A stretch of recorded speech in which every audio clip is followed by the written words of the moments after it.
Ele vê que os crentes de seu vilarejo não ouviram as palavras do Senhor retornado. Ele quer contar a todos a notícia incrível do retorno do Senhor. Mas ele está repleto de equívocos e preocupações. Que obstáculos ele encontra? Onde ele encontra a força para continuar compartilhando o Evangelho e dando testemunho de Deus?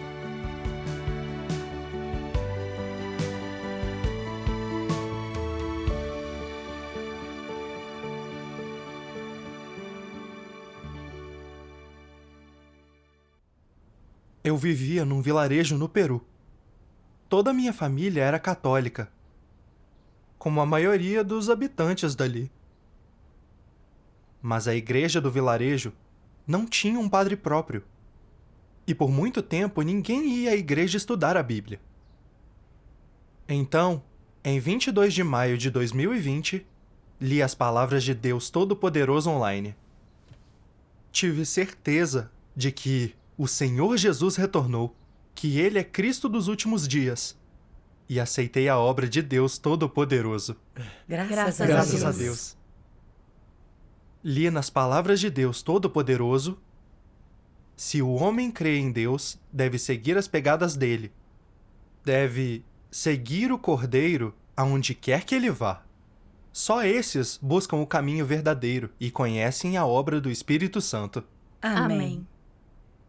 Sabia que, como crentes, deveríamos conhecer a obra de Deus e seguir seus passos. Havia tantos crentes no vilarejo e nenhum ouvir a voz de Deus ou acolher ao Senhor Jesus retornado. Por isso quis compartilhar a notícia do retorno dele.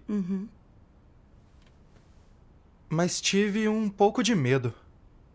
Achei que era jovem demais e, por isso, não me ouviriam.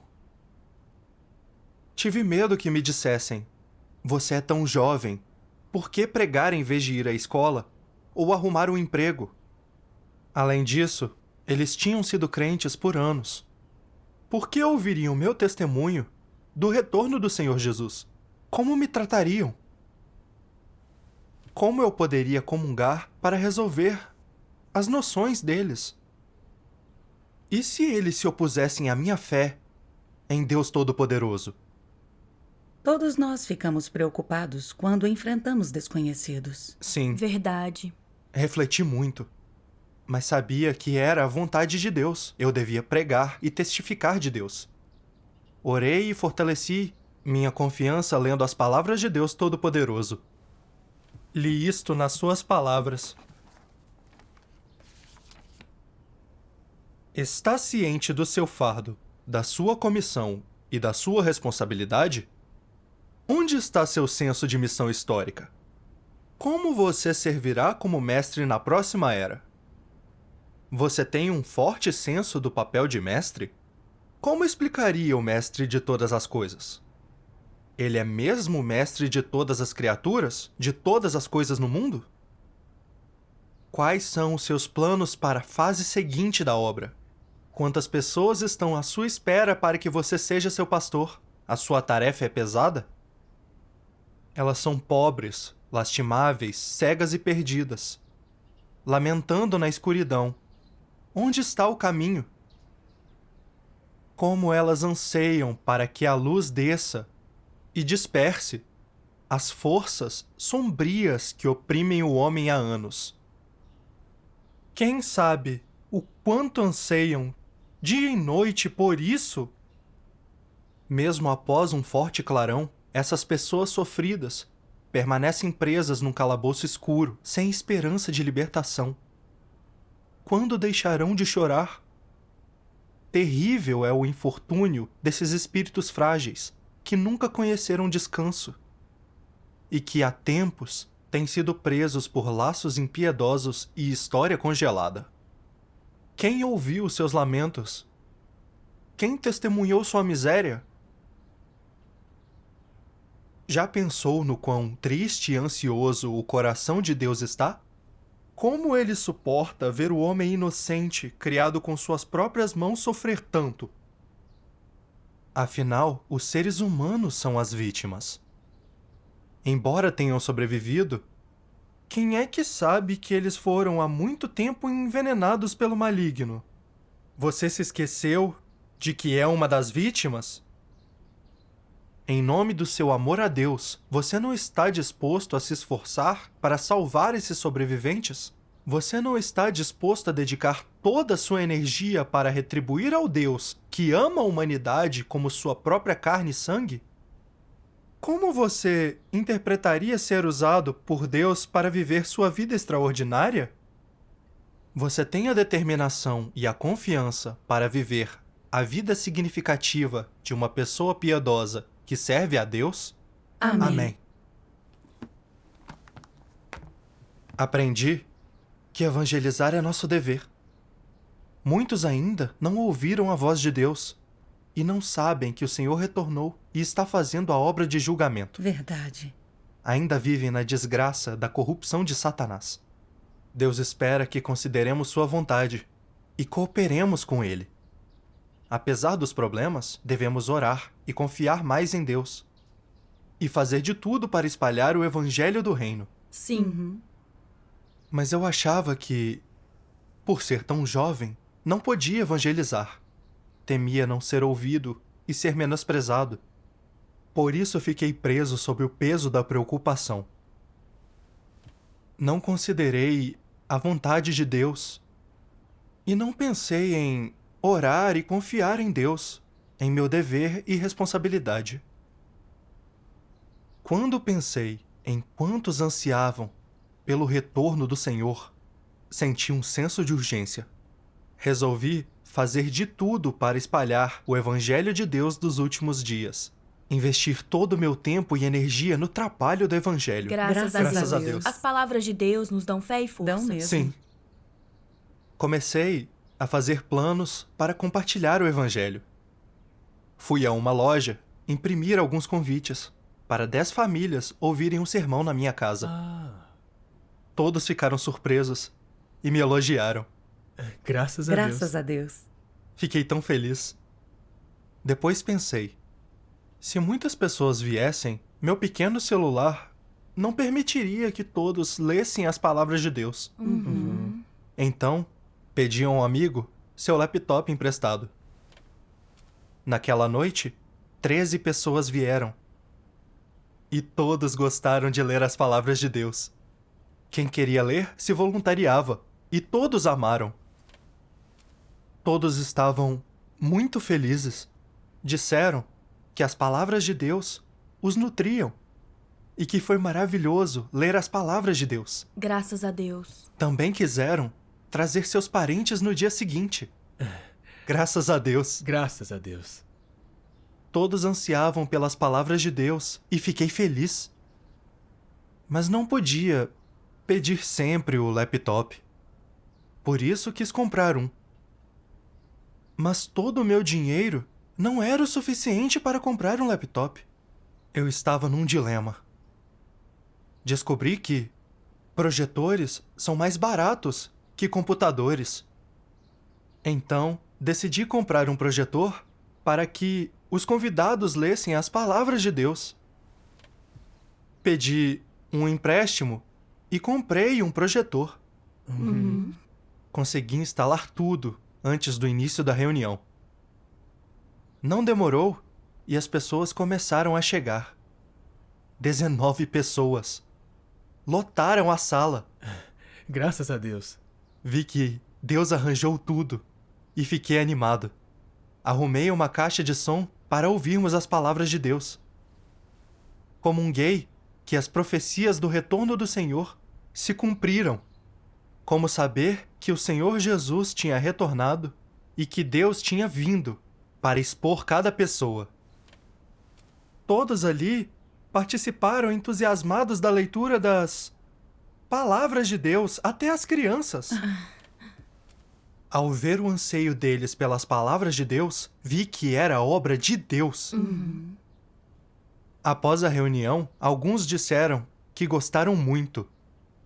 Comovido, o líder do vilarejo quis que todos ouvissem as palavras de Deus. Foi muito bom. Isso derrubou todas as minhas noções. Fiquei envergonhado. Testemunhei a obra de Deus e ganhei mais fé para evangelizar. Graças a Deus. Convidei todos a ouvir sermões diários e cada vez mais gente aparecia. Animados, diziam: nunca li nada igual antes. Deus se tornou carne e voltou. Podemos vê-lo face a face. Somos tão sortudos por acolhermos o Senhor. Graças a Deus. As ovelhas de Deus ouvem sua voz. Sim, com certeza. Planejaram um evento para trazer pessoas das cidades vizinhas a uma reunião. Me disseram: você é tão jovem, mas está nos ajudando a ouvir as palavras de Deus e sendo tão consciencioso. Ninguém jamais fez algo assim por nós. Nunca imaginamos que alguém tão jovem faria isso. Graças a Deus. Graças a Deus. Eu sabia que eram os feitos de Deus o que me animou e fortaleceu minha fé. Amém. Amém. Mas regar os recém-convertidos foi difícil. Se a internet caía, tinha que ir de casa em casa para fazer as reuniões.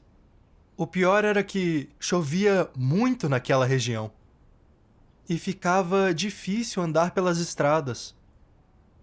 Quando ia regá-los, eu corria de casa em casa. Às vezes, visitava um recém-convertido antes da chuva e tinha que esperar até que ele chegasse. Depois, eu ia para casa numa estrada péssima.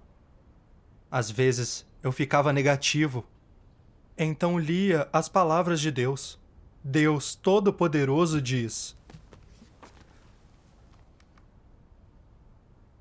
não desanime, não seja fraco e esclarecerei as coisas. A estrada para o reino não é tão fácil. Nada é assim simples.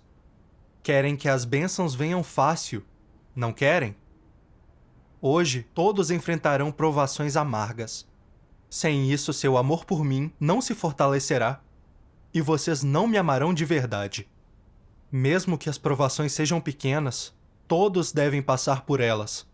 Só sua dificuldade variará. As provações são uma bênção minha. E quantos de vocês vêm com frequência implorar de joelhos as minhas bênçãos? Crianças tolas. Acham que umas poucas palavras auspiciosas contam como minha bênção, mas não reconhecem que o amargor é uma de minhas bênçãos. Quando encarar sofrimento, não se preocupe com a carne, nem se queixe de Deus. Não importa sua real estatura. Você deve possuir tanto a disposição para sofrer, como a verdadeira fé e a disposição para abandonar a carne. Esteja pronto para suportar dificuldades e perdas em seus interesses para satisfazer a vontade de Deus. E seja capaz de se arrepender. Antes, você não satisfez a Deus, e agora pode se arrepender. Não esteja carente dessas coisas. É por meio delas que Deus o aperfeiçoará. Se você não satisfizer esses critérios, então não pode ser aperfeiçoado. Amém. Amém. As palavras de Deus me encorajaram a não desanimar, pois Deus me guiaria. Sim. Eu sentia desconforto físico e pagava um preço para evangelizar, mas era valioso, o certo a se fazer, e o que Deus mais aprovaria. Pensei em Pedro e outros apóstolos do Senhor Jesus, que sofreram para espalhar o evangelho. Alguns até morreram evangelizando, mas permaneceram fortes e nunca recuaram. O pouco que eu sofria nem se comparava a isso. Aceitar a obra de Deus dos últimos dias e espalhar o evangelho do reino foi elevação e graça de Deus. Com Sim. certeza. Eu não devia continuar considerando minha carne. Devia estar disposto a sofrer sem desanimar. Mesmo com desconforto, devia continuar evangelizando e testemunhando a obra de Deus. Graças a Graças Deus. a Deus. Por mais que soframos para cumprir o dever e satisfazer a Deus, vale a pena. Vale mesmo. Sim. Um tempo depois, eu adoeci por vários dias. Tive febre e dor de cabeça. Nem conseguia falar. Uma irmã viu que eu estava mal e disse: "Não vá à reunião hoje à noite." Na hora, concordei. Mas não podia deixar os recém-convertidos sozinhos. Achei que meu desconforto era um teste para mim. Eu devia cumprir meu dever. Uma vez machuquei a perna e ainda assim fui jogar futebol. Por que agora não cumpriria meu dever? Peguei minha moto e fui à reunião. Quando cheguei, não me senti mais tão mal. Fiquei feliz. Melhorei em poucos dias. Graças a Graças a Deus. Deus. Depois de um mês de muito trabalho, a maioria dos moradores aceitou o Evangelho de Deus Todo-Poderoso dos últimos dias. Graças a Deus. Deus. Graças a Deus. Era a orientação de Deus. Com certeza. Mais tarde pensei, compartilhei o Evangelho com todos eles. Mas isso não bastava. Queria que mais gente ouvisse a voz de Deus, pois muitos ainda não sabiam que o Senhor Jesus retornara e estava fazendo a obra de salvar a humanidade. Por isso decidi pregar em outros vilarejos. Em meu coração, orei: Deus Todo-Poderoso, guia-me para que eu consiga prosseguir. Confio que tu me ajudarás nas dificuldades. Amém. Amém.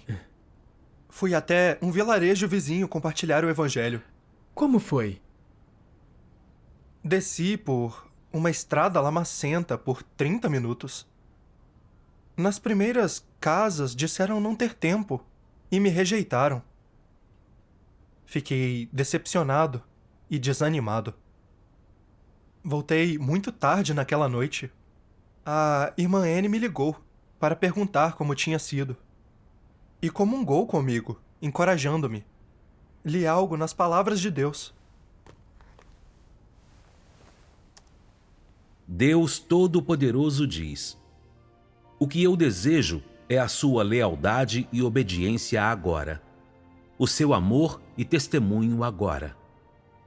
Mesmo se não souber neste momento o que é testemunho ou o que é amor, você deve trazer a mim tudo o que é seu e entregar a mim os únicos tesouros que possui: sua lealdade e obediência. Você deve saber que o testemunho à minha derrota de Satanás está na lealdade e na obediência do homem, assim como o testemunho à minha conquista completa do homem. O dever da sua fé em mim é dar testemunho de mim, ser leal a mim e a nenhum outro e ser obediente até o fim. Antes que eu inicie o próximo passo da minha obra, como você dará testemunho de mim? Como será leal e obediente a mim? Você dedica toda a sua lealdade à sua função ou simplesmente desiste? Você preferiria se submeter a cada arranjo meu, mesmo se for morte ou destruição, ou fugir no meio do caminho para evitar o meu castigo? Eu o castigo para que dê testemunho de mim e para que seja leal e obediente a mim. Além disso, o castigo no presente serve para desvelar o próximo passo da minha obra e permitir que a obra progrida desimpedida. Portanto, eu o exorto a ser sábio e a não tratar nem a sua vida, nem o significado da sua existência como areia sem valor. Você sabe exatamente o que será a minha obra por vir? Você sabe como eu operarei nos dias por vir e como a minha obra se desvelará? Você deve saber a importância da sua experiência da minha obra e, mais ainda, a importância da sua fé em mim. Eu já fiz tanto. Como poderia desistir no meio do caminho, conforme você imagina? Eu realizei uma obra tão extensa. Como poderia destruí-la? De fato, eu vim para colocar fim a esta era. Isso é verdade, mas além do mais, você deve saber que eu estou para iniciar uma nova era, para iniciar uma nova obra e, acima de tudo, para disseminar o Evangelho do Reino.